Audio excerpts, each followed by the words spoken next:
귀한 찬양 감사합니다. 이제 대림절 마지막 주일인데요. 우리 이제 곧 성탄이 다가옵니다. 우리와 늘 함께 하시겠다고 약속하셨던 임마누엘 그 주님이 우리와 늘 함께 하심을 믿으며 그 주님과 함께 하루하루 살아가 주의 이름으로 승리하는 우리 모두가 될 수 있길 주의 이름으로 축복합니다.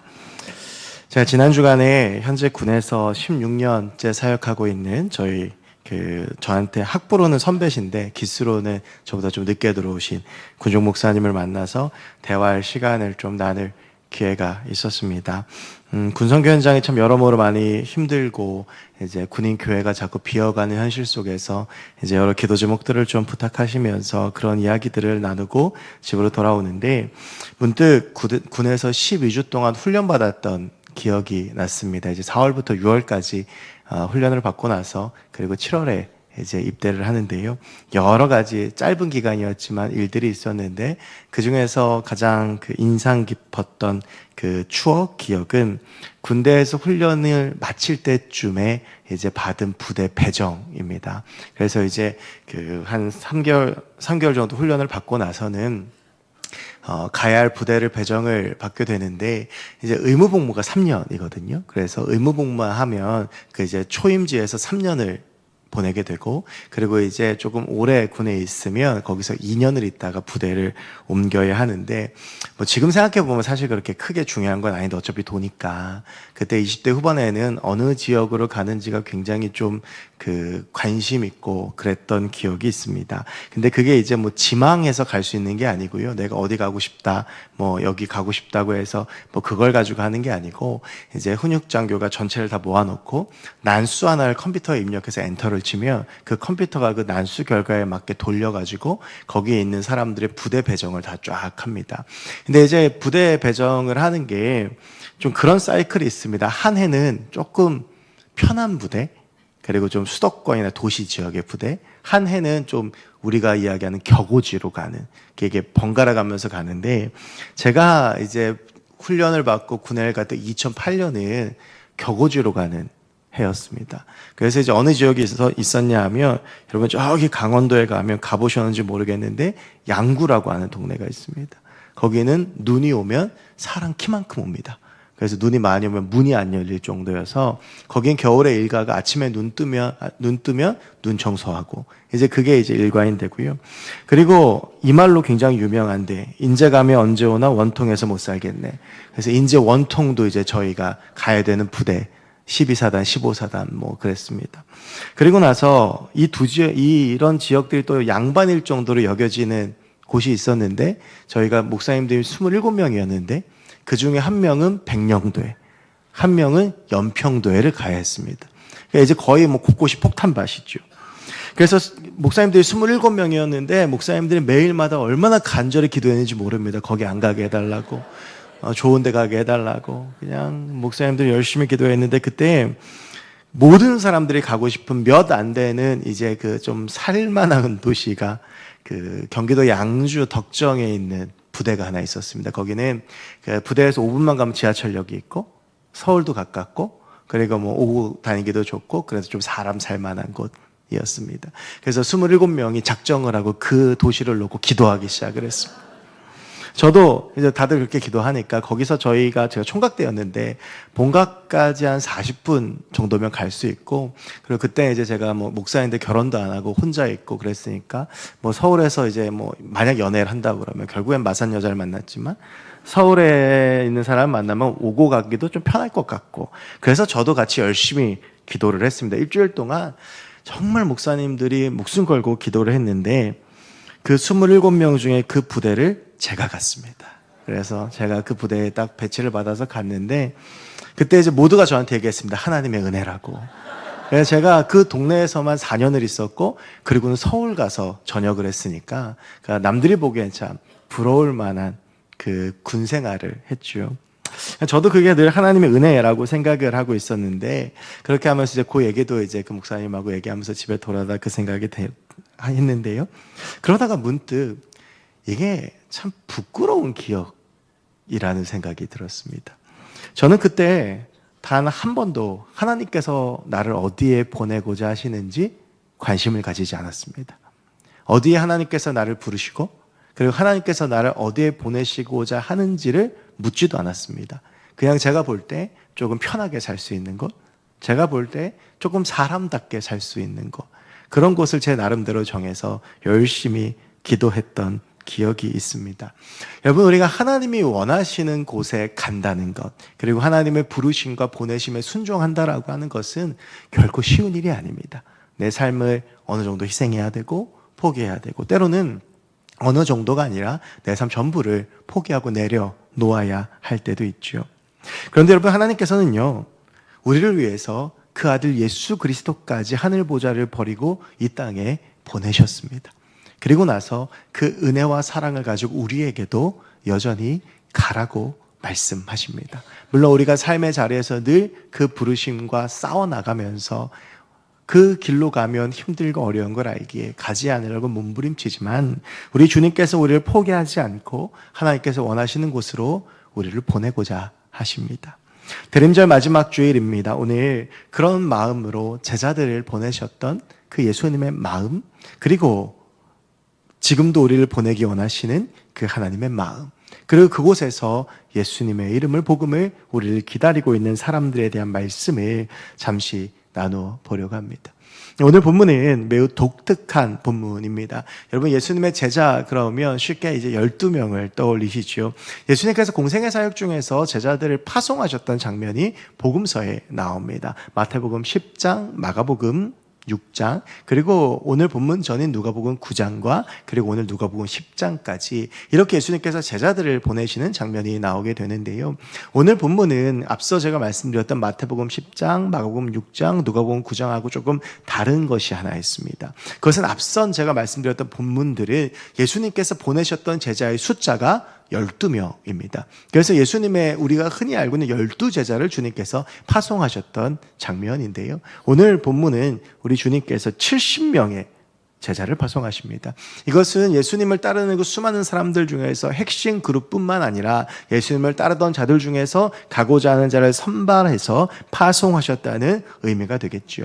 오늘 본문에서 우리 주님께서는 이 제자들, 70명의 제자들을 파송하시면서 우리가 잘 아는 유명한 말씀을 하십니다. 2절인데요. 이르실 때 추수할 것은 많되 일꾼이 적으니 그러함으로 추수하는 주인에게 청하여 추수할 일꾼들을 보내주소서 하라.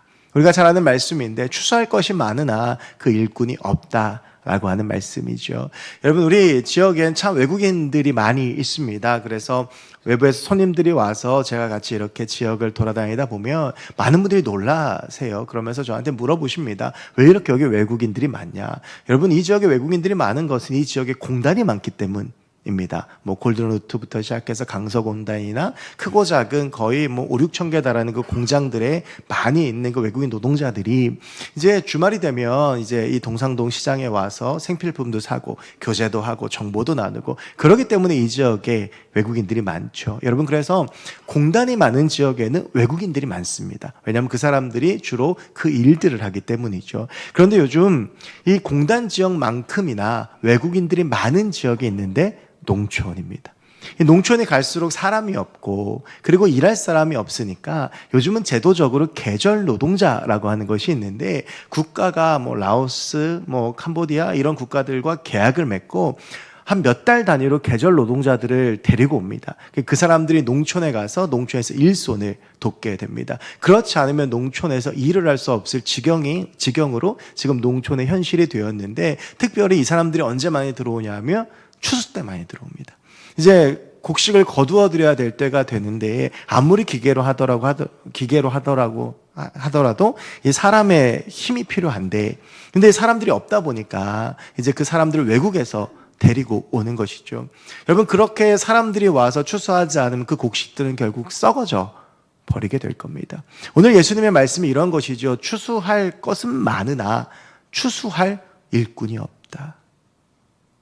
여러분, 이 비유는요, 정말 들판에 있는 곡식들을 추수하는 것을 말하는 것이 아니라 그 추수할 것은 우리의 영혼을 상징합니다. 특별히 그 중에서 아직 복음을 들어야 하는 사람들, 하나님 나라에 참여해야 될 사람들, 구원받아야 될 사람들을 의미하는데, 그렇게 많은 곡식과 같은 사람들이 있지만 그들에게 갈 사람이 없다 라고 하는 것이죠. 그러면서 우리 주님께서 당신의 제자들을 직접 파송하십니다. 여러분 마태복음 9장과 10장을 보면 이런 흐름으로 이 사건이 이렇게 기록되어져 있습니다. 마태복음 10장을 보면 예수님께서 1절부터에 보면 12제자를 부르시는 장면이 나오고요. 그리고 이어서 12제자를 파송하시는 장면이 마태복음 10장에 나옵니다. 근데 마태복음 9장을 보면 우리 주님께서 제자들을 부르시고 보내시기 전에 주님께서 이렇게 말씀하시는 것이 나오는데 9장 36절을 보면 이렇게 되어져 있습니다. 무리를 보시고 불쌍히 여기시니, 여기 수많은 무리들을 보시면서 우리 주님께서 불쌍히 여기셨는데 그 이유가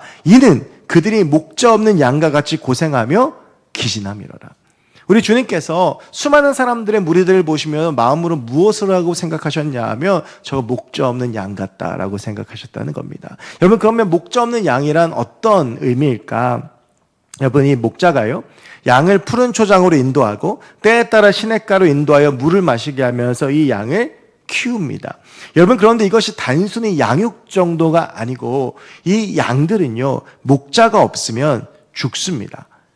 이 양은 너무 시력이 나빠서 앞에 있는 것들도 보지 못하고 그래서 방향 감각도 없기 때문에 어디 한 군데를 갔다 온다고 해서 그 길을 기억하는 것이 아닙니다. 그래서 목자가 반드시 데리고 푸른 초장에 가서 꿀을 먹여줘야 되고 반드시 목자가 데리고 시냇가에 가서 물을 먹여주어야 합니다. 그런데 그 목자가 없다라고 하면 그 양은 거기서 그냥 죽어가게 되는 것이죠.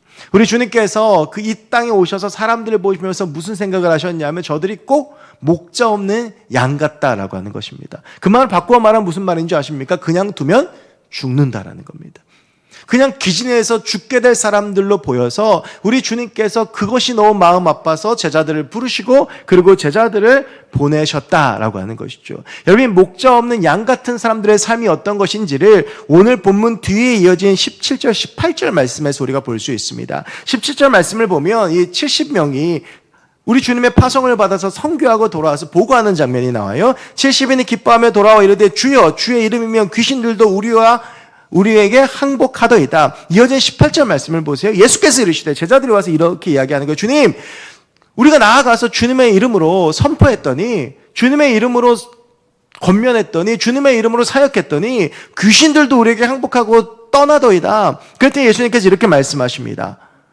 사탄이 하늘로부터 번개같이 떨어지는 것을 내가 보았다. 이런 말씀이죠. 제자들이 예수의 이름으로 나아가서 선포하면서 귀신이 떠나가고 항복하고 하나님의 나라가 확장되어지는 일이 일어났는데 그때 예수님께서 그것을 보고 계셨는데 어떤 역사가 일어났냐 하면 사단이 하늘에서 번개와 같이 떨어졌다라고 하는 것입니다. 바꿔 말하면 주의 이름이 선포되어지기 전에 그들은 사단에게 묶여있던 사람들이다 라고 하는 것이죠. 악한 것들에게 묶여있는 사람들이었는데 그들에게 나아가서 주의 이름을 선포했더니 그들을 결박하고 있던 사단이 떠나가고 그들이 하늘에서 번개처럼 떨어지는 것을 예수께서 보셨다라고 하는 것입니다. 여러분 여전히 이 땅 가운데에는 목자 없는 양같이 악한 것들에 붙잡혀 묶여있는 사람들이 많이 있습니다. 우리 주님께서 그들을 보시며 안타까워하시며 마음 아파하시며 하나님의 사람들 여전히 그들에게 보내고 계신다라고 하는 것입니다. 여러분 우리가 대림절을 보내고 있습니다. 이 대림절을 해마다 지내면서 느끼는 것 중에 하나가 있는데요. 예수님을 모르는 이들이 성탄을 더 기다리고 더 기뻐하는 것 같다라고 하는 것입니다. 제가 지난 10월 말에 여러분 잘 아시는 것처럼 태국 선교지에 잠시 다녀왔습니다. 태국은 잘 아시는 것처럼 가장 대표적인 불교 국가이죠. 그런데 제가 10월 말에 태국에 가서 아주 신기한 광경을 하나 봤습니다. 우리 대림절이 시작하기도 전이고 이미 10월 말인데 방콕 정가운데 가장 번화한 곳에 크리스마스 대형 트리가 설치되고 있었습니다. 아직 10월 달입니다. 근데 이제 그걸 보고 함께 했던 선교사님이 저한테 그런 말씀하셨습니다. 예수님도 안 믿는 사람들이 트리 설치는 전 세계에서 제일 빨리 해요. 저도 그걸 보니까 너무 신기한 거예요. 아니 10월 말에 그것도 불교 국가의 한 복판에서 대형 트리를 설치하고 성탄절을 너무나도 성대하게 파티하고 잔치를 벌인다고 합니다. 여러분 그러면서 그것을 웃으면서 넘어갔는데 오늘 말씀을 묵상하다가 문득 제 안에 들었던 생각은 그 모습을 보시는 우리 하나님의 마음이 어떠하실까라고 하는 것입니다. 우리 주님께서 이 땅에 사단의 맹인자들의 그 결박을 푸시고 이 땅에 구원을 선포하고 영혼을 살리기 위해서 이 땅 가운데 오셨는데 우리는 그 주님의 오심과 그 하나님의 마음에 대해서 관심이 없고 그 하나님의 마음을 느끼고 살고 있지 못하다라고 하는 것이죠.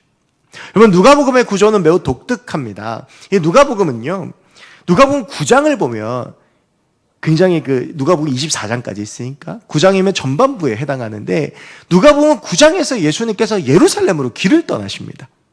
그리고 나서 예수님께서 예루살렘에 도착하시기까지의 여정에 대해서 누가복음에서 다루고 있죠. 그래서 예수님의 공생의 사역들이 예루살렘으로 가는 전체 여정으로 해석이 되어지는 게 누가복음입니다. 그런데 누가복음 9장 52절을 보면 예수님께서 예루살렘을 떠나시는 그 시점에 이런 말씀이 나옵니다. 예수께서 승천하실 기약이 차감해 예루살렘을 향해 올라가기로 굳게 결심하시고, 이제 예수님께서 예루살렘으로 가는데 굳게 결심하셨다라고 하는 겁니다. 여러분, 우리가 어떤 길을 가기 전에 굳게 결심하는 건 그 길이 결코 쉽지 않다라고 하는 것이죠. 제가 이제 가끔 부모님 댁에 서울을 가게 되면, 여러분, 김해에서 서울을 가려면 굳은 결심이 필요합니다. 마음을 먹고, 그리고 사탕도 사놓고, 초콜릿도 사고, 껌도 사고, 그 6시간에 걸리는 길을 졸지 않기 위해서 굳은 결심을 하고 가야 되는 길이죠. 그런데 제가 3개 저희 집에 퇴근하면서는 굳은 결심을 하지 않습니다. 그냥 시간이 되면 가죠. 여러분, 예수님께서 예루살렘으로 가시는 그 여정은 굳게 결심하셔야 하는 여정이었습니다. 물론 그 길 중간중간에 일어나는 예수님의 사역 때문이기도 했지만, 오늘 9장 52절에서 말하는 것처럼 승천하실 기약이 차기 때문에, 여러분, 승천하신다라고 하는 그 전에 십자가에서 고난당하고 죽음당하시는 것을 전제하고 있는 것이죠. 여러분, 우리 주님께서는 십자가를 지기 위해서 예루살렘으로 가시며, 오늘 말씀에서 예루살렘으로 출발하시면서 70명의 제자를 파송하십니다. 여전히 예수를 모르는 자들, 여전히 하나님을 믿지 않는 자들에게 당신의 제자들을 파송하시며 사랑으로 가득 차고 거기서 터져나온 애절함과 안타까움이 넘쳐나는 예수님의 마음을 가지고 나아갈 것을 말씀하시는 것이죠. 여러분, 지금도 예수님을 모르고 사탄에 붙잡힌 이들, 그래서 여전히 죽음으로 향하는 이들에게 예수님이 필요합니다. 그리고 하나님은 지금도 우리에게 너희가 가라 라고 말씀하십니다. 이것이 그리스도인과 교회의 사명이죠. 여러분, 우리 기독교가 다른 종교들과 다른 것은 구원받고 천국 가는 것이 종착역이 아니라는 것입니다. 대표적으로 불교와 힌두교는요, 자기 개인들이 깨달음을 얻기 위해서 고행도 하고 뭘 하다가 그래도 결국에는 자기가 깨달음을 얻는 순간이 끝입니다. 여러분, 그런데 기독교는요, 우리가 예수 믿는 순간 우리에게 천국이 허락되어지고요, 우리는 천국을 약속받은 백성이 됩니다. 그리고 나서부터의 삶은 이제 그 하나님의 나라를 확장해서 이 땅에서 하나님의 나라를 누리고 천국 백성들을 삼아가며 하나님의 이름을 선포하는데 우리가 살아가는 삶이 달려있는 것이죠. 여러분, 오늘 본문에 독특함은 70이라는 숫자에 있습니다. 앞서 말씀드렸지만 마태복음 10장, 누가복음 6장, 그리고 오늘 본문전인 누가복음 9장에 보면 예수님께서 제자들을 파송하실 때 그 숫자가 12입니다. 12이 성경에서 굉장히 특별한 의미가 있죠. 구약 성경에 12지파가 나오고 신약 성경에 12제자가 나옵니다. 이것은 구원받은 사람들에 대한 상징입니다. 여러분들, 누가는요, 복음서 기자 중에서 가장 상징을 잘 사용하는 사람 중에 하나였습니다. 여러분, 70이라고 하는 숫자도 사실은 상징적인 의미가 있습니다. 창세기 10장을 보면 노아의 아들인 셈, 한, 야벳의 후손들에 대한 언급이 나오는데 그들이 모두 70족속입니다. 여러분, 그래서 여기서 말하는 70이라고 하는 것은 구약과 신약을 관통하는 구속사의 상징적인 의미로 타락한 땅의 완전수와 회복의 수로 해석할 수 있는, 즉 세계 열방을 향한 구원을 상징하는 것이라고 볼 수 있습니다. 이 말은 바꿔 말하면 우리 주님께서 당신의 제자들에게 그 복음을 들고 너의 삶의 자리를 넘어서 너의 혐오의 땅인 사마리아를 넘어서 땅끝까지 가라 라고 하시는 말씀인 겁니다. 그래서 우리 주님께서 승천하시기 전에 오직 성령이 너에게 임하시면 너희가 권능을 받고 예루살렘과 온 유대와 사마리아 땅끝까지 이르러 내 증인이 되리라 라고 말씀하신 것입니다. 여러분, 우리는 주님의 사랑을 받고 구원을 받고 그 복음을 가지고 우리가 살아가고 있는 삶의 자리에 멈추고 안주해서는 안 됩니다. 이 복음을 들고 주님의 부르심을 끊임없이 쫓아가는 삶을 살아가야 합니다. 하나님께서 나를 어디에 보내시는지, 하나님께서 나를 보내신 땅끝은 어디인지, 하나님께서 지금 내가 어디로 가길 원하시는지, 정말 사마리아 같은 그곳에 가기 싫지만 하나님이 원하신다면 갈 수 있는 것, 여러분 그것이 하나님이 기뻐하시는 사람이요 하나님의 마음을 가지고 살아가는 사람들인 겁니다. 여러분 우리는 그러한 하나님의 마음을 가지고 살아가야 합니다. 여전히 악한 영들에 붙잡혀 있고, 여전히 죽음의 그늘 아래 있어서, 여전히 죽어가는 그들을 향하여서 보내시는 그 하나님의 마음을 가지고, 그 하나님의 마음으로 전진하고 나아가서 하나님의 사람으로 살아가는 것이 이 성탄, 우리 주님께서 우리에게 원하시는 삶의 모습이라는 것입니다. 여러분, 어제 우리 청년들이 성탄 파티를 2시부터 10시까지 했습니다. 그래서 자기들끼리 모여서 이제 뭐 선물도 나누고, 그리고 뭐 전도 축제도 하고, 그렇게 하는 시간들을 보내는데, 저도 이제 낮에 가고 또 이제 저녁 때 가서 쭉 우리 청년들 마칠 때까지 같이 있었는데, 제가 우리 청년들을 보면서 너무 감동했던 일이 있어서 좀 나누고 싶습니다. 우리 청년부에, 우리 청년교회에 심심치 않게 외국 학생들이 좀 옵니다. 외국 학생들이 와서 지금 제가 알기로 한 5명 정도가 저희 청년교회에 출석하고 있는 것으로 알고 있는데, 그 중에서 참 열심히 다니는 청년 중에 방글라데시 청년이 한 명 있습니다. 이 청년은 워낙 똑똑해서요, 우리로 치면 국비 장학생처럼 방글라데시에서 우리나라로 유학을 보낸 청년입니다. 그래서 인제대학교에서 지금 공부를 하고 있는 청년인데, 한국말도 잘하고 영어도 잘하고 굉장히 똑똑한데, 이 친구가 방글라데시에 있는 부모님부터 시작해서 다 이렇게 교회를 열심히 다니던 친구였는데, 이제 우리 교회를 다니게 됐습니다. 그래서 얼마나 열심히 다니는지, 근데 이 친구가 열심히 다닐 수 있는 이유는 우리 청년교회가 참 이 친구한테 따뜻하게 잘해줍니다. 늘 함께하고, 그리고 좀 언어적으로 힘들어도 늘 다가가고, 늘 이렇게 함께해서, 그래서 이 친구가 용기를 내서 내년에는 엠발 교회학교 교사도 합니다. 방글라데시 청년이. 그 얼마나 감사한 일입니까? 그래서 이제 저도 그 청년을 참 이렇게 귀히 여기고 하는데, 어제 그 청년이요, 자기 친구 한 명을 데리고 왔어요. 그런데 이 친구는 방글라데시 사람이 아니고 스리랑카 사람입니다. 근데 한국말을 얘보다 훨씬 더 잘해요.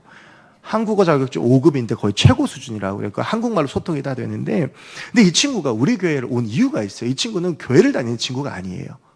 스리랑카는 힌두 국가잖아요. 그래서 아주 뼛속 깊이 힌두교 지방에서 자란 친구인데, 이 친구가 왜 교회를 왔냐? 우리 교회 오는 그 방글라데시 친구가요, 얼마나 우리 교회 청년교회 자랑을 했는지, 자기가 받은 사랑, 자기가 받은 그 환대, 우리 멘토들, 우리 청년들이 자기에게 대해주었던 그것들에 대해서 입만 열면 얘기를 한대. 뭐 쉬는 시간만 나면 핸드폰 보여주면, 사진 보여주면서 이렇게 됐다 저렇게 됐다 뭐 그랬다. 그러니까 스리랑카 이 친구가 너무 궁금해서 왔다는 거예요. 도대체 얘가 다니는 교회가 어떤 곳이기에 입만 열면 자랑하고 입만 열면 이야기하는지 너무 궁금해서 와가지고, 처음 온 친구가 2시부터 10시까지 다 있다가 가면서 마음 가는 대로 계속 오겠다 이렇게 얘기하고 갔거든요. 저는요, 저희 청년들이 얼마나 자랑스러웠는지 모릅니다. 우리 청년들이 얼마나 고마웠는지 몰라요. 우리 청년들의 마음 가운데 하나님의 마음이 있음을 제가 어제 다시 한번 봤습니다. 귀찮을 수 있잖아요. 그리고 뭐 외국 청년이고 그러면 그럴 수 있는데, 이 청년의 그 눈높이에 맞춰서 한 명 한 명 이렇게 케어하는 걸 제가 1년 동안 봐왔거든요. 그게 흘러가는 거죠. 그래서 저는 우리 청년들 너무 귀하다. 그러면서 그런 생각이 들었어요. 우리 주님께서 받으신 올해 최고의 성탄 선물 중에 하나가 이것이겠다. 주를 모르던 자가, 사단의 메인 자가, 사망의 그늘에 있던 자가 하나님께로 돌아오고 주님의 사람이 된다는 것, 우리 주님께서 얼마나 기뻐하시겠습니까? 여러분, 우리 모두가 하나님의 마음을 품고 살아가는 주의 백성들이 됐으면 좋겠습니다. 우리를 너무 사랑하셔서 살리려고 그 아들 예수 그리스도를 이 땅 가운데 보내셨던 그 하나님의 애타는 마음, 그 안타까운 마음, 여러분, 우리가 그것들을 품고, 그 마음을 품고, 그 하나님의 사랑으로 사람들을 품고 영혼들을 품고 사랑한다면, 우리를 통해 하나님의 나라가 놀랍게 확장될 줄로 믿습니다. 여러분, 그러기 위해서 우리 가운데 한 가지 필요한 것이 있습니다. 우리가 이런 전도자, 선교사로 살아가려면 3절 말씀을 보시면 갈지어다 내가 너희를 보내며 어린 양을 이리 가운데로 보낸가 같도다. 우리 주님의 말씀이신데 제자들을 파송하면서 뭐라고 말씀하시냐면 너희 보내는 게 꼭 정말 작은 어린 양을 이리에게 보내는 것 같다. 이 세상이 얼마나 험하고 우리가 복음 들고 나아가고 하나님 마음 품고 나아가면 세상이 환대합니까? 그렇지 않습니다. 우리가 나아가서 복음을 전하고 하나님을 이야기하면 도리어 조롱과 핍박과 비난을 당할 때도 많죠. 예수님의 제자 12명 중에서 2명 빼고 다 순교했습니다. 그것도 아주 잔혹하게 순교당했습니다. 근데 주님께서 그 파송을 거기에 이리가 있음을 알고서도 멈출 수가 없는 거예요. 너희들 가라. 여러분, 그래서 우리 가운데 꼭 필요한 것이 있습니다. 이리와 같은 그 세상으로 나아가기 위해서 우리가 필요한 것은 영적으로 무장하고 훈련되는 겁니다. 우리가 하나님 앞에 온전히 서 있어야, 그 일이 무리 때야 맞서서 이길 수 있을 만큼 무장되어 있어야 우리가 나가서 승리할 수 있는 것이죠. 그래서 기도해야 되는 것이고 성령 충만해야 되는 것이고 영적으로 훈련하고 성장해야 되는 것입니다.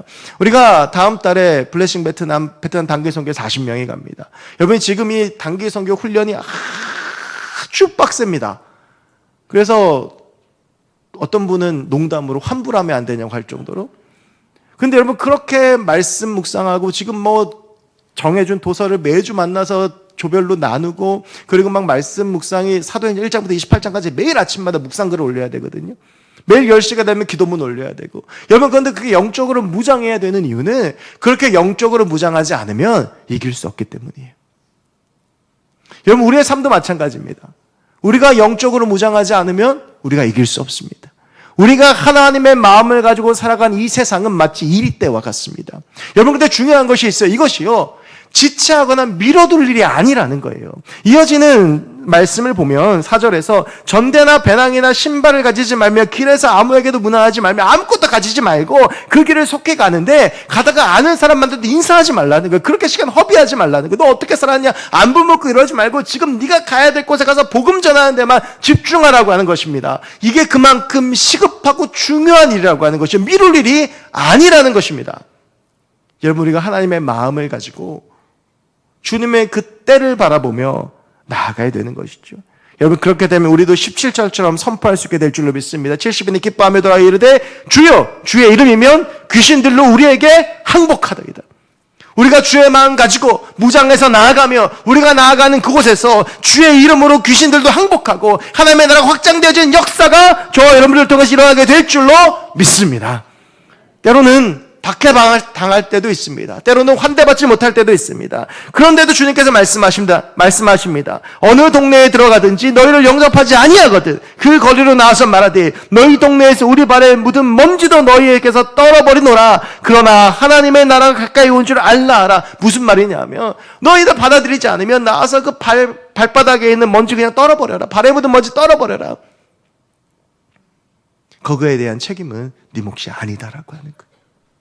우리가 그저 하나님의 마음 가지고 전진하며 주의 복음 전하며, 전도가 왜 어렵습니까? 전도해서 우리 교회 데리고 와야 된다고 생각하고 어려운 거예요. 그게 아니라 우리가 우리의 삶의 자리에서 복음 전하고 끊임없이 섬기고 희생하고 내가 할 수 있는 최선을 다해서 주를 위해 살아가고 그 마음으로 그 영혼을 섬기고 품으면 그 결과는 주님께 있다라고 하는 겁니다. 그러면서 주님께서 이런 약속을 하시죠. 그러나 귀신들이 너에게 항복한 것으로 기뻐하지 말고 너희 이름이 하늘에 기록된 것으로 기뻐하라. 우리가 주의 마음 가지고 이 땅 전진하며 살아가고 주의 마음으로 품고 하나님의 마음으로 살아가면 비록 세상에선 인정받지 못하고 세상은 우리를 환대하지 않을지 모르겠지만 우리 주님께서는 우리를 기억하시고 우리에게 놀라운 은혜와 상급을 주실 줄로 믿습니다. 여러분, 이제 대림절이 끝나고 성탄을 기다립니다.